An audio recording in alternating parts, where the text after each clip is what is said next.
Hey there, everyone. Welcome back to Gamevine, and we're doing a second of our kind. We're doing another interview, and we are welcoming the CEO of Breaking Games. She's done so much for our industry and even beyond, Shari, Spiro. I'm going to put cheers and stuff there. How you doing today? Great. It's nice to actually speak with you personally. Oh, yeah, absolutely. Same here, and I like your background. Thank you. Got some of the games here and Dwellings is just such a fantastic product. So we'll just try to get into it right away. I'll start with my first question here.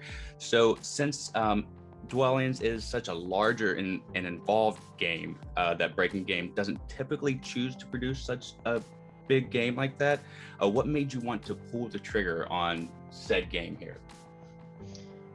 Well, when I first played the game, I thought it was brilliant and I loved it. So I decided that we definitely wanted to be involved with publishing this game. I knew it was going to be a very, very large game with a large scope. And most publishers never get to make a game like this. I mean, this was just a huge opportunity, and I just knew that it was great when I played it because it's so. I mean, even in its infancy, the guys had already worked on it for close to 5 years, right? So it had been around a long time, and even in its infancy with us, it was already a stellar game. And then, the development team would come back to me and they'd say, "We've got another idea, and if we do this, it's really going to put the game over the top." And I'd be like, "All right, let's do it." And then, if we add on the game trays, it's really going to put the game over the top. And I'd be like, "Okay, let's do it." And then they come back, they'd be like, "If we do we got to talking, and that's when the whole thing about the sound basis came up. I was like, you know what? I'll bet you I could get, because I had been involved with Boogie Dice, and Boogie Dice had sound, and so I was thinking, I bet we could get bases made when you slam them down, it'll make a sound, and we wound up doing that. We have a patent pending on that, which I think is just amazing. It had never been done before. I mean, imagine that. But so many great ideas. I mean, the team was just amazing. And I was just so enamored of all the ideas. And as the game grew and got bigger and bigger, it got more exciting. So it is not the kind of game that Breaking Games could make over and over again, right? Because it was such a huge effort. But it was a good choice. And I feel like it made major strides, and it's definitely turned some heads, and people seem to love it worldwide. So that makes me super happy. And I love the enthusiasm, and you can just see it just when you were talking about that. I'm trying to pull back the curtain a little bit in this interview, more so for myself, but for everybody too. Just it's such an interesting thing to see what you do and how things are done. So I know that you've done Kickstarters before. What was your first Kickstarter like the first experience, and how does that compare to just a normal game production? So we did Rise of Tribes, and Rise of Tribes was like a step in this direction, right? It was a step in the Dwellings direction. And a lot of the people we work with are gamers, like super good gamers and great game developers, and people who have just an eye and a talent. And I was lucky enough to get involved with them. I guess I just picked the right horses, so to speak, to bet on. And so Rise of Tribes was definitely a no-brainer to me as well. We played it. It was great. To me, it's one of the greatest kind of gateway gamer games for like a casual gamer, because I really am. At heart, I'm a casual gamer, but I also play chess, and I also think I can strategize and lay out moves, right? So I can play bigger games, and when I have time, I love to do that, because then if you win, it's a big deal. Oh man, it's like winning a big contest. There's a lot of people around, and it's so exciting. And unfortunately, right now we've kind of lost the ability to gather, so it's not quite the same. But I have fond memories of winning, like Rise of Tribes in Germany that one time. Oh wow. So and that one time is enough to last me pretty much a lifetime, because I won. Anyway, so I love winning, so that's why it's fun to publish games. Oh, you're competitive, huh? A little bit. Sometimes I'm not. I mean, my daughter's killing me at chess right now, so I'm not too competitive with her right now. I've sort of given up. But no, super competitive. And with Rise of Tribes, exactly what it was like was we started the Kickstarter, so, designing the game, it was also a mini version of this. If we do this, the backers will get excited. If we take this next step, the backers will get even more excited. And so that's how Rise of Tribes grew, but it had that fantastic mechanic in it, and it just made it so special. So it's got a lot of great mechanics, but that dice mechanic is really, really unique. Have you played it? I have not actually, but it has dice in it. You have to play it. Yeah. So it's called Rise of Tribes. We can talk about that next time. Fantastic. Yeah, you're Rise welcome of back Tribes, anytime. Rise of Tribes, Absolutely. Yeah. I mean, I've never we'll done talk about that one interviews next before, but doing this one with Luke, it's probably a new thing on my channel. You not only did you do a first by making the stands sound on the deluxe version here, you've pretty much introduced a whole new thing to my channel. So thank you for that. Oh, my pleasure. So so the interesting thing about the Kickstarter is if you have your thing set on a certain setting, I didn't even know this, my iPad would make this little sound, and then I would look and I would see that it was a backer.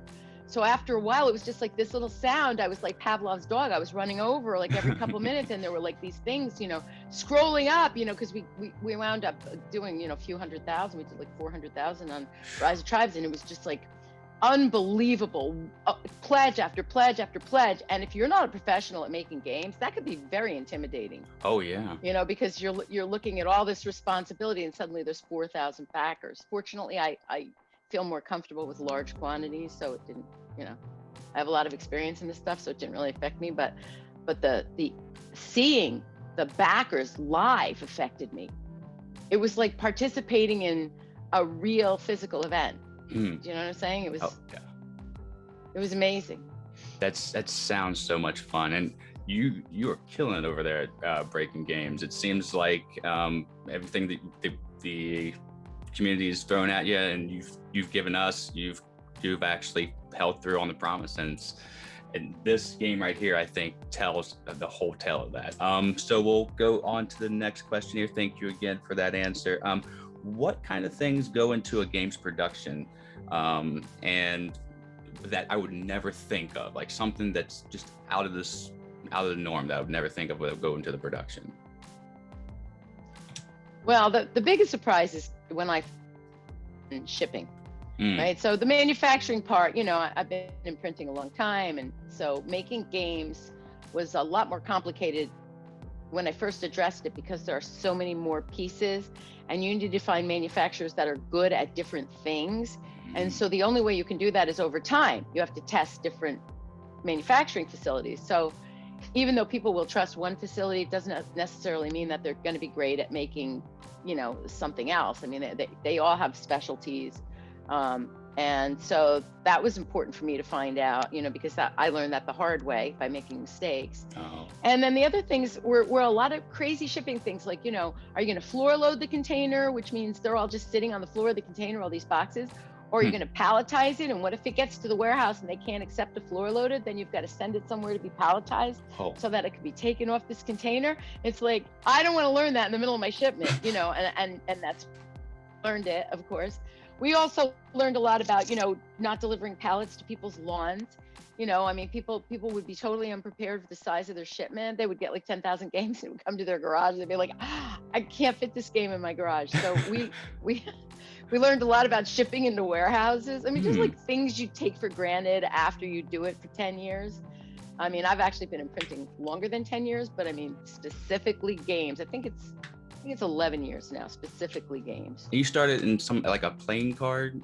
Was that your start? Yeah, custom playing card. Well, I started in promotional items. So when I first started, I started working in a sheet-fed vinyl plant that printed credit cards. So back in the day, when I got my first job in printing, this company that was a secure facility, I had to have a card to get into every section, and we were printing money. We were printing credit cards. So it was so cool.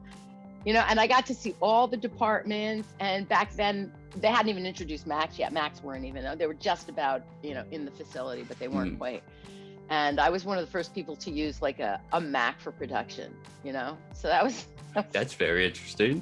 Yeah. It probably dates me, but who cares? That's amazing. It was an amazing time. Only because I grabbed onto the Mac. Some people were like, no, I'll just keep using my stat machine. I'm like, yeah, that's going to be obsolete in like 3 years. You should sell that now, You have a Anyway. good record with betting on the right horse. I do. I'm lucky. There you go. Really, really lucky. Printing presses are huge. My dad was a printer, and that was his trade. And he would take me to his. He had a few little shops that had like 1 or 2 printing presses, but then he got to one job, and there was just this massive thing. So just seeing that production can be almost intimidating, but very fascinating. Oh, it's exciting. It's exciting. It's definitely huge. I mean, people have no idea. You know, they're like, oh, I have the corner of my piece, is broken. I'm like, okay, we're going to definitely try to replace that piece, but I just want you to follow me on this. There are like 1,000 pieces in this game. The odds of something going wrong are much, much stronger than everything going right. And yeah, we got a lot of good results with this game. It was a lot to manufacture, but we got a lot of good results. Yes, you did. So speaking of which, I don't know if this is on its way. I haven't done that much research, but getting it to like major stores, what goes into that? What trials and tribulations do you have to overcome? How's that go? Well, buyers decide what they want to pick. And the games, depending on what they are, have to be ready at a certain time of year in order to be presented. So the stars have to align. And unfortunately, this year we had a pandemic. And this is a game you can play solo, which is fantastic, right? I mean, it's solo up to, a decent, probably more people than you want to have over right now, right? And so that's the cool thing about it. But,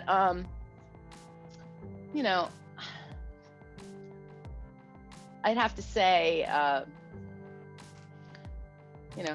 in general, I'm really pleased with the way it came out. What was your question? No, you're fine. It happened. What things do you have to do? What steps do you take to get into like maybe a Target or a Walmart? To get it into stores. Yeah, well, you have to. That? Yeah, it's pretty hard. You have to prove sales. So you have to prove, there has to be a track record.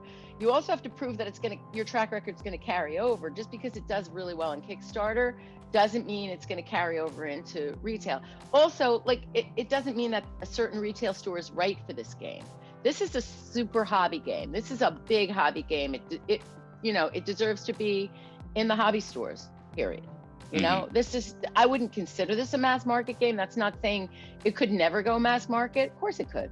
But if the demand got to that point, the market would be looking for it. But to get stuff into mass market, it has to have some edge that will sell it. Okay. Gotcha. Because it costs money if it doesn't sell in mass market. This isn't a free ride. You don't just get to put stuff on the shelves and see what happens. Right. It doesn't work that way. There's a price to pay if it doesn't sell. And so while it's exciting to get into mass market, if you don't have the marketing power to follow through, it's useless. And so there are different games belong in different markets. This belongs in the hobby market. The hobby market is very vocal that this is their game. And obviously it was developed for the hobby market by, brilliant hobby market gamers, right? So that's where it's going to see, the most excitement, and everybody in that industry is excited about it. That's a great answer. I mean, and that makes a little more of the holes filled in for me, because like the Exploding Kittens, when you did that has a niche in the more casual, and that seems to Rise of Tribes was a Breaking Games title, and that was in Walmart.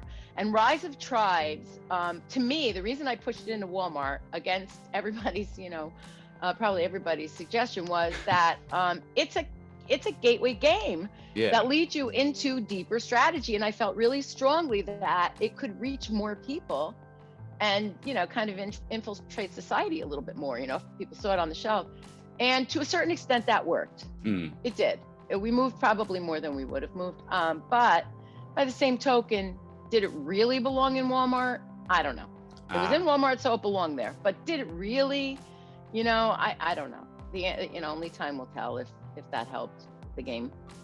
Gotcha. It seems like they're starting to grab a lot of those type of games, the like more welcoming gateway games into the industry, to like Targets and stuff, and even Walmart seems to do it too. It's hard because they have only so much shelf space, and there are so many designers now. There's so many good ideas, and don't forget there are also influencers, and we work with a lot of them. The influencers have the marketing clout to push people into the stores.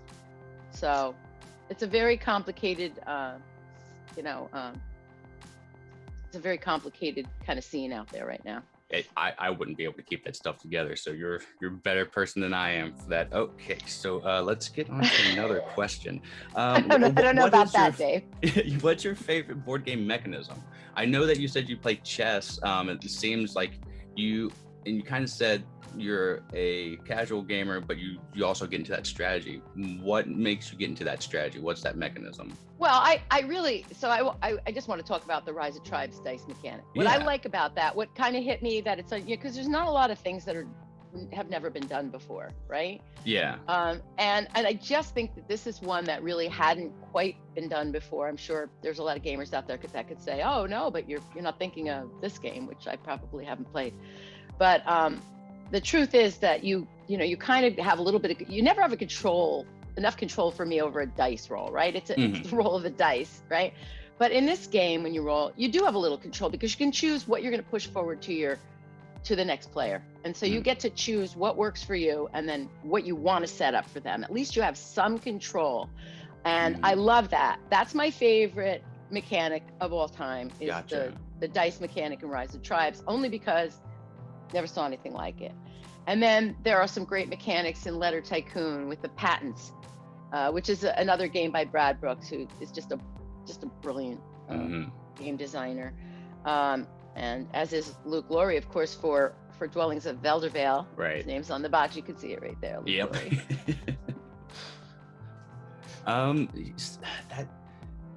That kind of stuff it really, this industry just fascinates me, and you're really getting me excited about Rise of Tribes. It's like it's something I'm going to probably have to go out and look at getting right after this interview.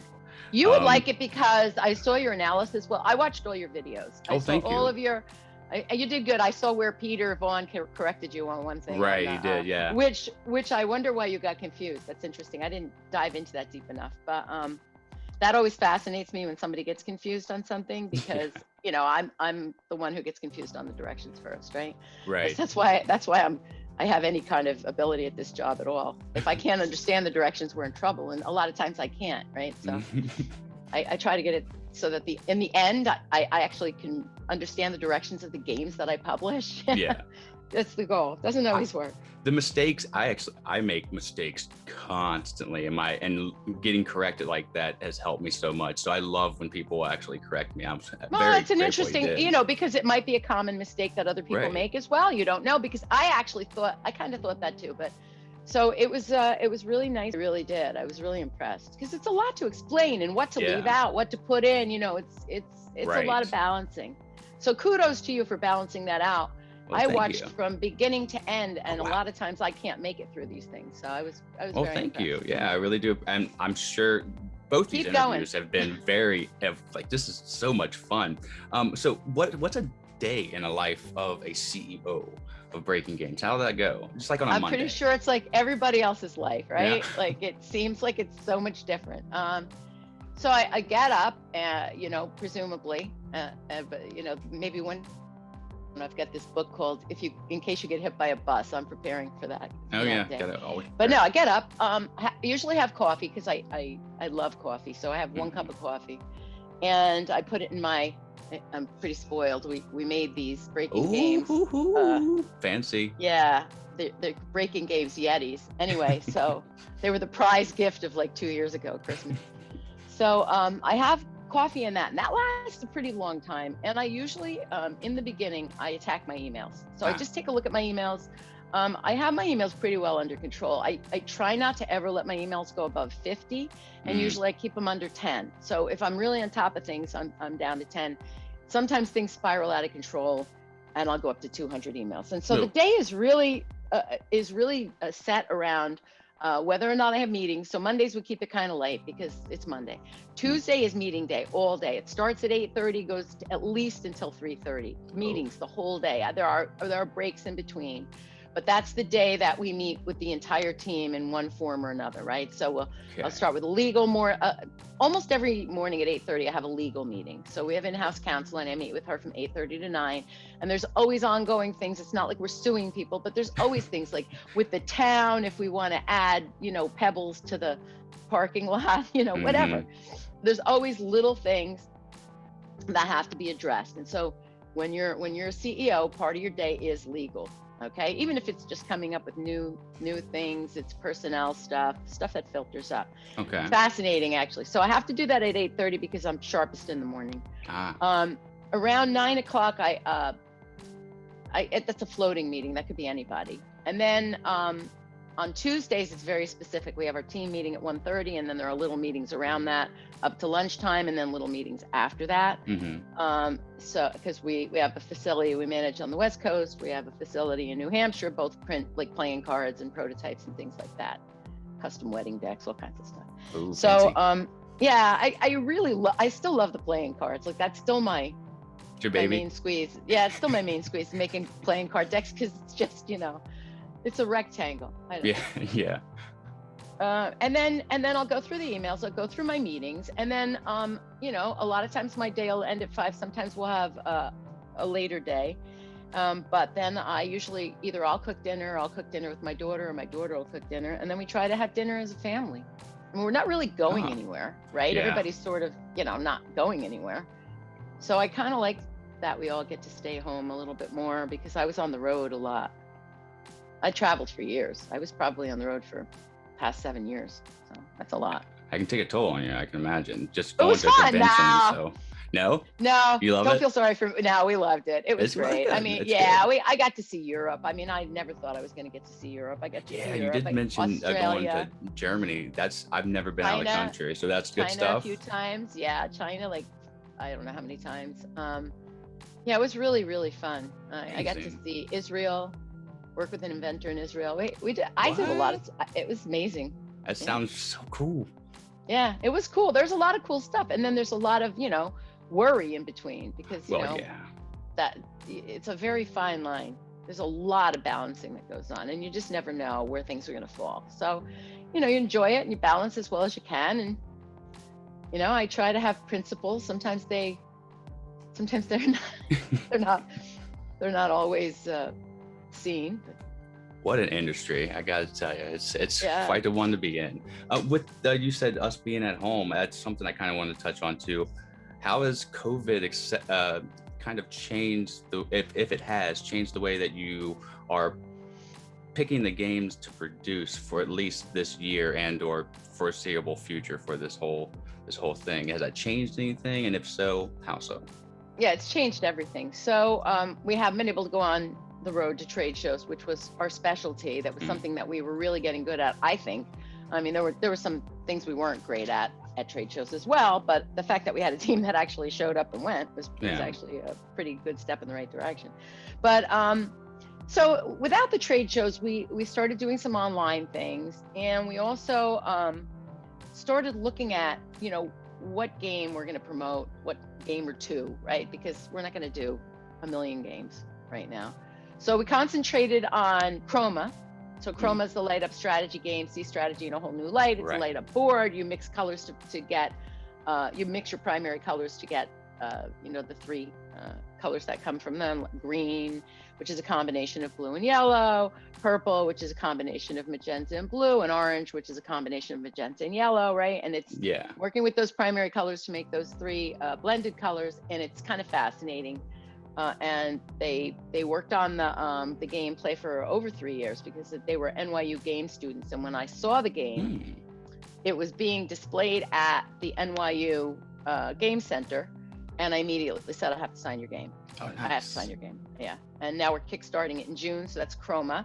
Okay. And then we've been working on a game called Meeple Rapids for a long time. Ooh, I like meeples.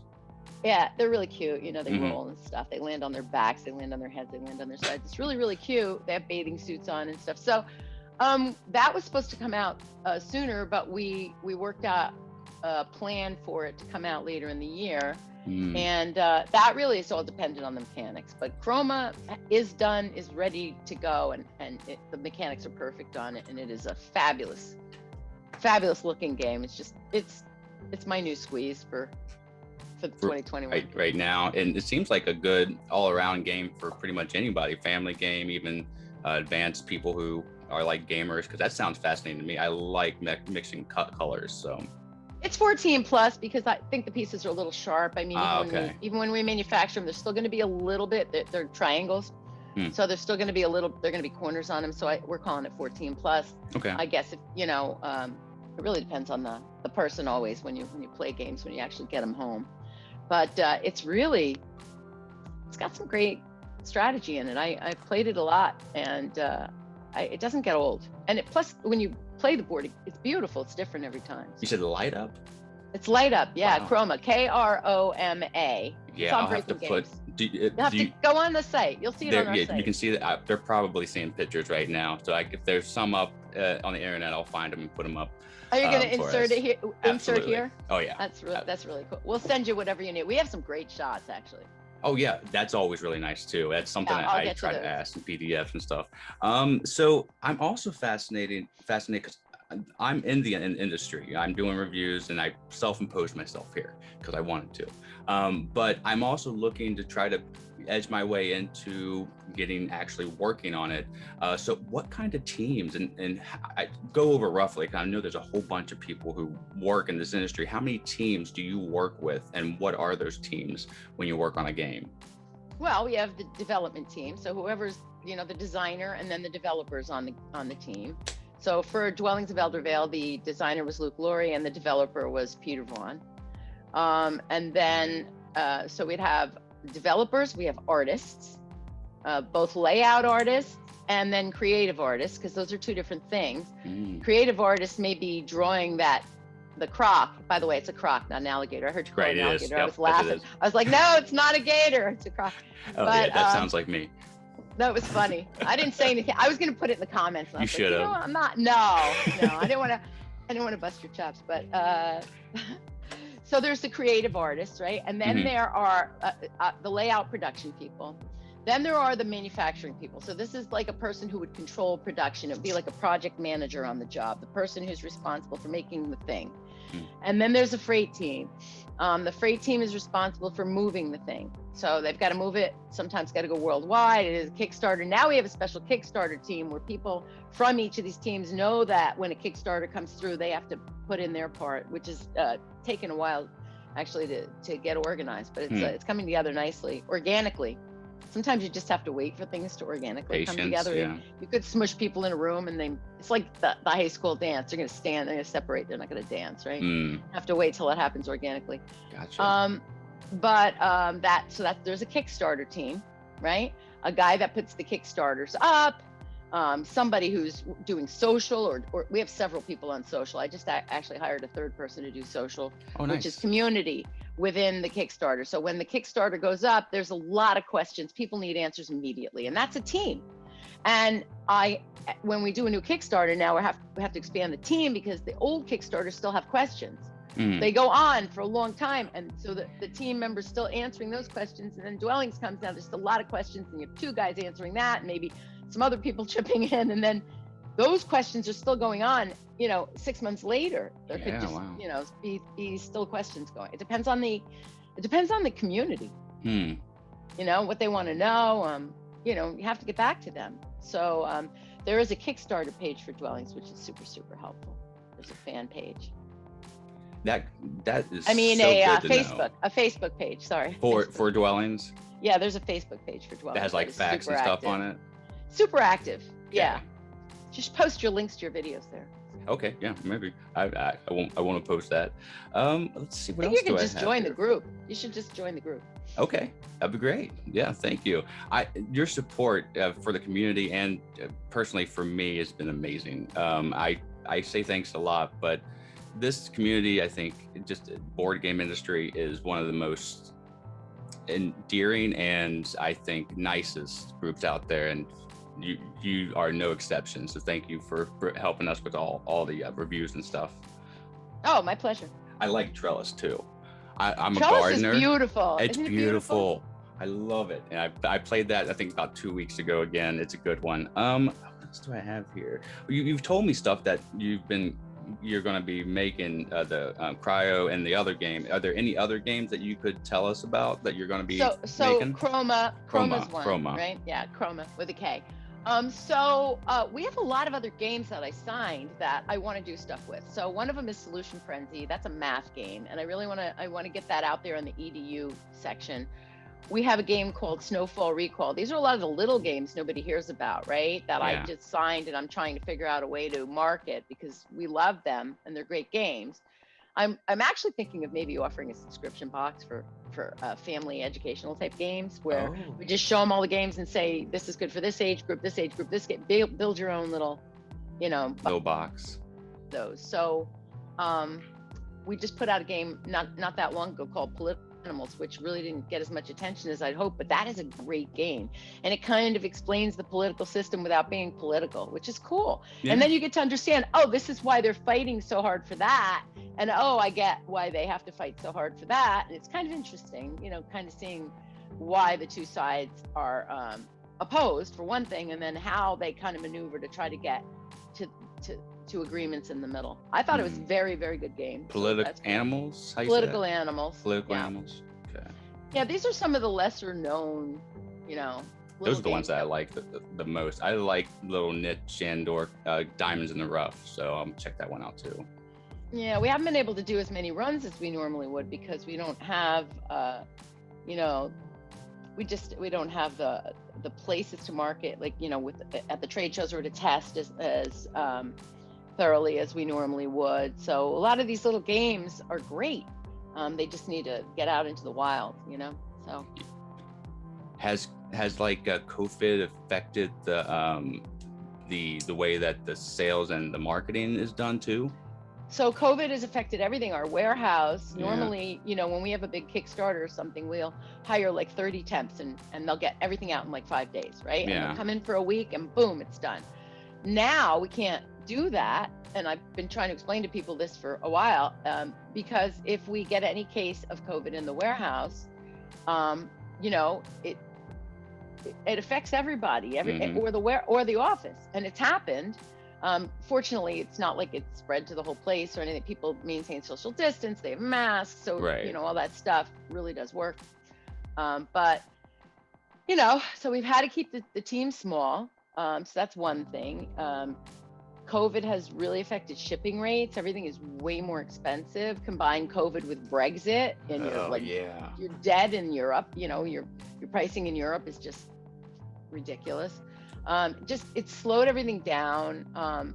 Production was slowed down for a while. Just a lot of, people have been depressed. So a lot of the people I work with have changed the way they work a little bit. Some for the better, some for the worse, but a lot for the better, because I feel like people can be super, super efficient from their homes, depending on their job, as long as they're in communication with each other on a regular basis. Is that easy to do right now with remote communication? Well, yeah. I mean, Zoom helped a lot. So we have our meetings, Zoom and Google Chat both. I think that I speak to more people in person now than I used to. Yeah. Right? Like I used to have phone calls, but we didn't always necessarily have a video call. It seemed intrusive at the time, like back, I don't know if you remember, back before COVID. Right, yeah. We'll be saying that for years. But back before COVID, no, it's not. I think people, they a lot of people now will turn off their camera. I think it's pretty cool to have the camera on, especially if you've got a great backdrop like I do. Yeah, exactly. And it kind of feels like a phone call to me. And when I'm on the phone, something just keeps me pulling away from the phone. I don't know. I don't like to talk on the phone, so the video keeps me honest. That's pretty much all I have for you today, other than like one more question, if you have time for it. Sure. So is there anything else that you would like to say to all the gamers out there, just about anything? This is your open forum. I love this industry. I've been in this industry a long time, and I just have always embraced it because I felt that the gamers were really authentic and really cared about, getting to know people in a different way, right? Like the whole thing about gaming has nothing to do with who you are in any other way. All you are is a player at the table during the game. And I wish we could distill our regular interactions that way. I think it would be much healthier if people could socially get along when maybe they don't get along in other forums, right?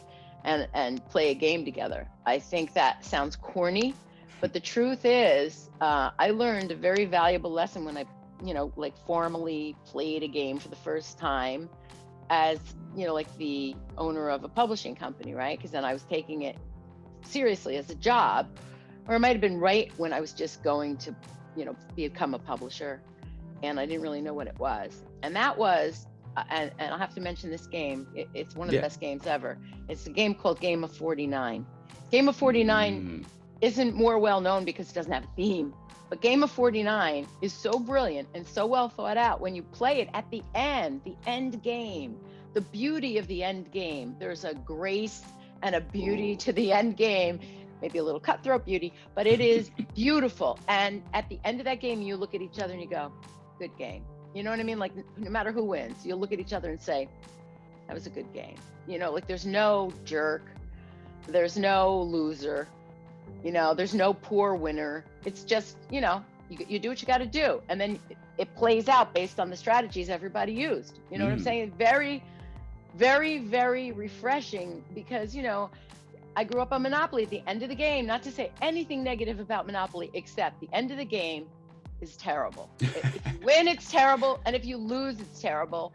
And if you're in the middle, you're like in no man's land. And so the first thing I noticed was the end of the game. At the end of the game, I felt like I knew these people in a way. I knew a piece of them, and it was neat. It was a neat bonding experience. And that's as far as it went. I mean, I didn't have to get their phone numbers or, become best friends with them. I just played a game with them, and I don't even remember if I won, right? But it was great ending. And I remember that. I remember that feeling, thinking, wow, every game should feel like that at the end. And if not, different, but good. It should have a good feeling at the end. And I think the good feeling at the end of the game is what Breaking Games is about. I watched a review of 49 from Board Game Geek. He really liked it. I have yet to play that. So I have a whole inventory of things that I need to mark off and get on my list here. So I'm excited for you. Keep in touch. I can definitely send you a game or two. Absolutely. I'm willing to review anything Breaking Games has given me, because I've done all these and I've had fun with all. My kiddo really likes the Sparkle Shadow Kitty. She likes Shadow Kitty. Oh yeah, how old? She is 12. So oh my goodness, that's her great. Market right there.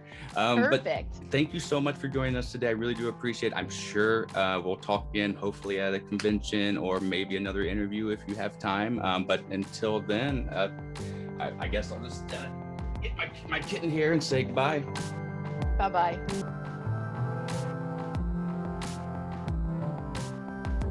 Vine Nation, we love making content here for you on the channel, and we're almost at 10,000 subscribers, so subscribe now and help us out. This video right here, I think you'll like. This video right here, YouTube thinks you'll like. Or you can just sit here and watch me dance as a dinosaur for a little bit longer. You can visit us at our social media outlets, and we're going to be improving our Patreon here soon. That's all for today. Miko, it's time to go. Good girl, Miko.